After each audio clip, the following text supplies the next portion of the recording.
ઘઉંનો લોટ લીધો છે, પછી તેમાં આપણે મીઠું લઈશું અને અજમા લીધા છે, જે અજમાને આપણે હાથ વડે થોડા ક્રશ કરી લઈશું.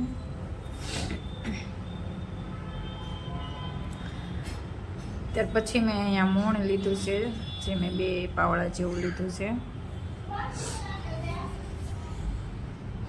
પાણી લઈ અને આપણે એનો લોટ બાંધી લઈશું.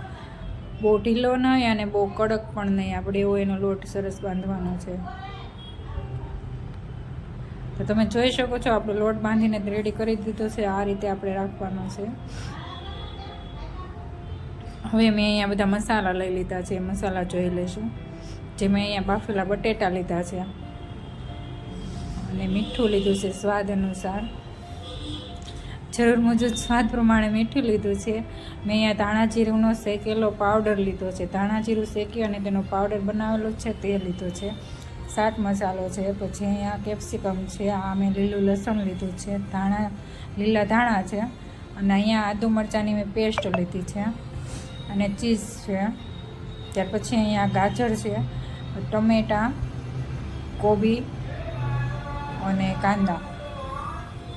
આટલી વસ્તુ મેં અહીંયા લઈ લીધી છે. આ બધી જ વસ્તુને મેં આ ચોપર મશીનમાં શાકભાજીને ક્રશ કરી લીધા છે, જેથી કરીને સરસ ઝીણા એવા થાય. અને અહીંયા મેં માયોનીઝ અને ટમેટાનો સોસ લઈ લીધો છે. આ બંનેને આપણે ગાર્નિશિંગ માટે લઈશું અને ચીઝ પણ આપણે ગાર્નિશિંગ માટે લઈશું. હવે ચાલો આ બધી વસ્તુને આપણે સારી રીતે મિક્સ કરી લઈએ. મેં અહીંયા બધી જ વસ્તુ મિક્સ કરી લીધી છે. ત્યાર પછી મેં છેલ્લે ટમેટાં એડ કરેલા છે. ટમેટાં એડ કર્યા પછી આપણે બરાબર મિક્સ કરી લઈશું, જેમાં ગળી ન રહેવી જોઈએ. અને બધું જ સારી રીતે મિક્સ કરી લીધું છે, તમે જોઈ લો.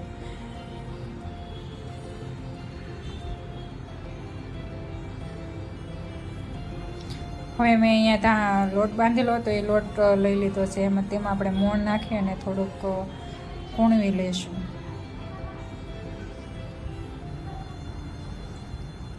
કૂણવ્યા પછી આપણે એનું આ રીતે બનાવી લેવાનું છે. ત્યાર પછી એમાં રોટલી બનાવી લેવાની છે. ત્યાર પછી એમાં આપણે સ્ટફિંગ ઉમર્યા પછી આપણે એને આ રીતે ફોલ્ડ કરવાનું છે. એક પટ્ટી લઈ અને આપણે બધી જ પટ્ટી એકબીજાને જોઈન્ટ કરી દેવાની છે. જોઈન્ટ કર્યા પછી આપણે આ રીતે કરી અને એના ઉપરથી જે વધારાનો લોટ હોય એ આપણે કાઢી લેવાનો છે. જે આ રીતે બનાવીને કોરો લોટ લઈને આપણે હળવા હાથે વણવાનો છે, જેથી કરીને આપણું સ્ટફિંગ બહાર ન નીકળી જાય.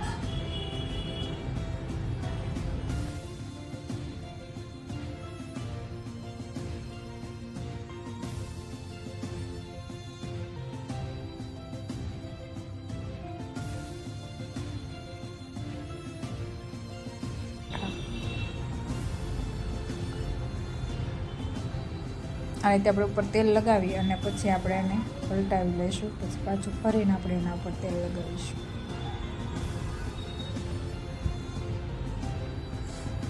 અને આને આપણે ધીમી આંચ ઉપર ધીમા ગેસે શેકવાના છે, જેથી કરીને જે આપણે અંદર છે એ લોટ બધો સારી રીતે શેકાઈ જાય.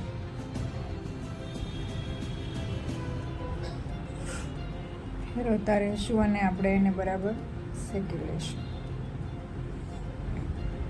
તો તૈયાર થઈ ગયું છે આપણું આ એક પરાઠું. હવે આપણે બીજી રીતે એ પરાઠું બનાવીશું, જેને આપણે 2 રોટલી એક સરખી રોટલી વણી લઈશું. જે આપણે રેગ્યુલર રોટલી વણવી છે એ રીતે રોટલી વણી લઈશું. આ થોડા ઇઝી છે. તમે જો પહેલી વાર બનાવતા હોય તો તમે આ રીતે પણ કરી શકો છો. આ રીતે આપણે રોટલી બનાવી લઈશું. જે બંને રોટલી છે એ આ રીતે જ આપણે બનાવી લેવાની છે.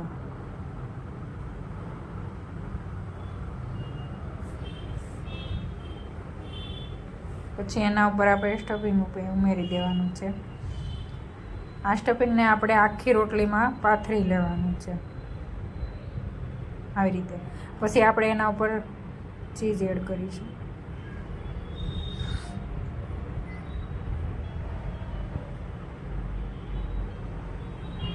ચીઝ એડ કર્યા પછી એને આપણે આ રીતે બીજી રોટલી જે વણેલી છે એ રોટલીને આપણે આ રીતે રાખી અને ફરતેથી દબાવી લઈશું, જેથી કરીને કંઈ એકી સાઈડથી મસાલો નીકળવો ન જોઈએ બહાર. અને હવે આને આપણે થોડા હળવા હાથે વેલણથી થોડુંક હળવા હાથે વણી લઈશું આ રીતે.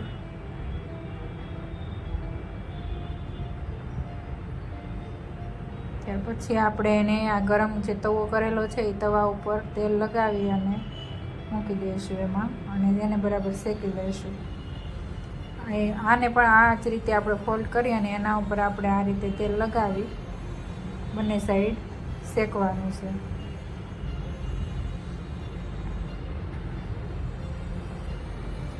અને પણ આપણે એકદમ ધીમી ગેસ ઉપર, ધીમી આંચ ઉપર જ શેકશું.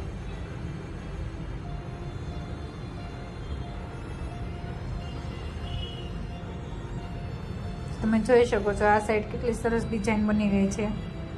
આ જ રીતે આપણે બીજી બે સાઈડ પણ શેકી લેવાનું છે. તો આ પરોઠાને આપણે ફોલ્ડ કરીને સર્વ નહીં કરીએ, અને આપણે એમ જ ખાઈ લઈશું. આપણે જે આગળ પરોઠો બનાવેલું છે એને આપણે ફોલ્ડ કરી અને એને સર્વ કરીશું, અને એમાં વધારે ઇન્ગ્રેડિયન્ટ પણ હજી ઉમેરીશું, જેમ કે આપણે આગળ જોયેલા છે માયોનીઝ, ટોમેટો કેચઅપ, ચીઝ. તો ચાલો આપણે આ પરોઠાને ફોલ્ડ કરી લઈએ. તો તમે જોઈ શકો છો આ રીતે ફોલ્ડ પણ થઈ જાય છે. અને હવે આપણે ઉપરથી ચીઝ ઉમેરીશું. ચીઝમાં તમારે આ ખમણી મોટી લેવાની છે, એટલે બરાબર જાડું સરસ ફટાફટ થઈ જાય ઇજી માટે. હવે આ રીતે આપણે ઉપરથી કેચઅપ ઉમેરવાનું છે. કેચઅપ લીધા પછી આપણે એના ઉપર માયોનીઝ લઈશું.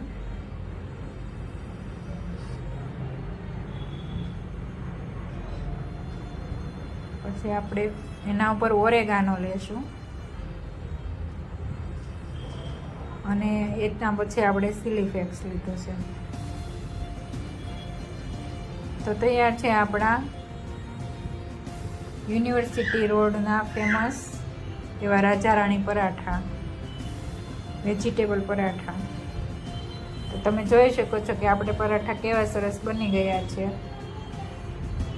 તો મિત્રો એકવાર ઘરે જરૂરથી ટ્રાય કરજો, અને મારે રેસીપી તમને ગમતી હોય તો લાઇક, શેર અને સબસ્ક્રાઈબ જરૂરથી કરજો. સો પ્લીઝ કોમેન્ટ કરજો તમને મારા પરાઠા કેવા લાગ્યા, અને એકવાર ઘરે જરૂરથી ટ્રાય કરી અને કમેન્ટમાં જણાવજો કે તમે ટ્રાય કરીને જો તમે ટેસ્ટ કર્યો હોય તો તમને કેવા લાગ્યા. તો તૈયાર છે આપણા પરાઠા.